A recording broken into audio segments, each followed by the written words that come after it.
Okay, doctorarjaybe, I wanted to talk a little bit about disc herniation. Um, so, the problem with disc herniation is a situation where there's been some movement of the person which caused pressure against one of the discs, and the disc failed. Our discs are a cushion that goes between the bones of the back and provides cushion as the bones are moving, and also allows the bones a little bit of movement so that the person can bend and straighten up. Um, the disc is a kind of a tough but flexible material, and again, it can absorb the shock so that the bones don't bang together. It's similar to the cartilage that's inside, say, the knee joint, which absorbs the shock of the knee joint, or the meniscus inside the knee that absorbs the shock. The problem with herniation is when the disc has been injured um, and herniates out. And when we're talking about the herniation, well, what we're actually talking about is the inside of the disc. Um, the disc mentioned is kind of this tough but flexible material. That's the outside of the disc. On the inside of the disc is a material that's kind of almost like a jelly inside of the jelly donut. Now, if you've ever had a jelly donut and you pushed on it, what happens is the jelly will squirt outside. Um, Now, that's the same thing that happens with the disc herniation. What happens is the disc ruptures, and the jelly material inside the disc, which is part of the shock absorption system, squirts out of the disc. This is treated as a foreign material by the body. Body does not like this material up against the nerves or the spinal cord, and there's an inflammatory response of the body to attempt to remove this material.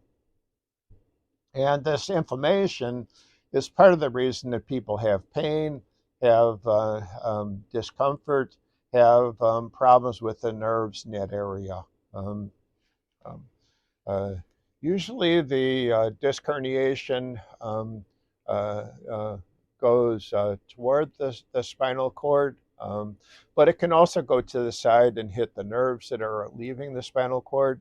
Um, uh, in this case, one of the two cases, I should say, a person can feel symptoms in their leg that is called sciatica.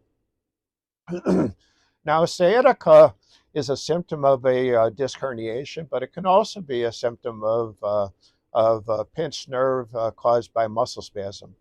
So a muscle can be go into spasm and basically push on the nerve as it's already left the spinal cord. And then, because this nerve is being pinched in the leg or the butt, you feel the same symptoms going down the leg.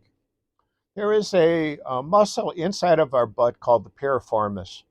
And the piriformis is a muscle that goes from the tailbone to the thigh bone.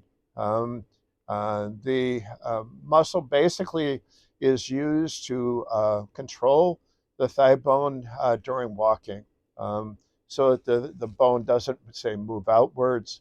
It keeps it from going that way, and it pulls it inwards toward the tailbone. When this muscle, the piriformis, goes into spasm, it can cause problems with the sciatic nerve because the piriformis lies right on top of the sciatic nerve. And so when it goes into spasm, it can put pressure on the nerve and pinch it, and then the person can feel that sensation of shooting pain down the leg. Um, if a person goes to the doctor and because of testing there is some concern of a herniated disc, the person can be referred to the orthopedist. The orthopedist will do their own exam to try to determine whether there's a disc herniation.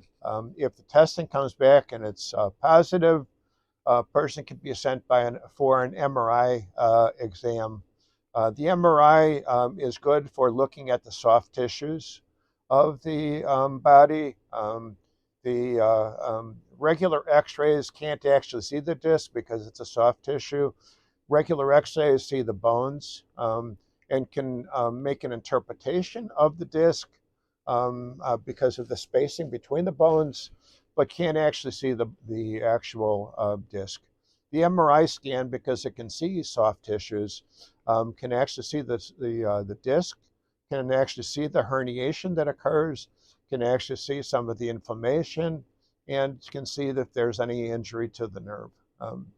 So once this has been determined that the disc herniation is causing nerve injury, the person can be considered for surgery, depending on how bad their symptoms are. Initially, it's possible for this herniation to be reduced using physical therapy. Basically, if you pull the bones apart, you can kind of move that herniation away from the nerve. And once it's away from the nerve, the body can take care of the problem. Eventually, the material will be removed by the body. And the person can take care of, can get the nerve symptoms reduced. If surgery is necessary to remove that material and get it away from the nerve, the orthopedic surgeon can do that. And then usually the person will be put into some sort of a brace to hold the back into a good position so no further herniation can occur. Um, uh, so this would be the simplest type of herniation surgery. There's also another surgery where the spine is fused. The two bones are fused together by putting a material between, either a plate on the back, or sometimes there's a bone put between to replace the disc. So this is some of the information I can give you on herniation. Any further information, got to talk to the orthopedic surgeon.